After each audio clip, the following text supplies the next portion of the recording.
Oh, di ba? Yeah. Oh, di ba? Nagsamji ang mga akla.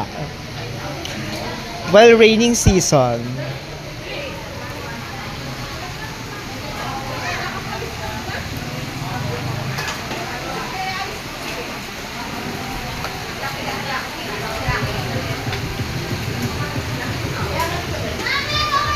Ayan, si Ma'am si Shay ng anas, nag-grilled.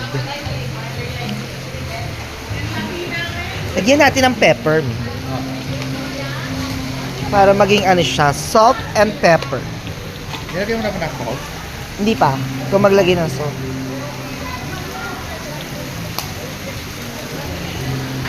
Yan! Perfect!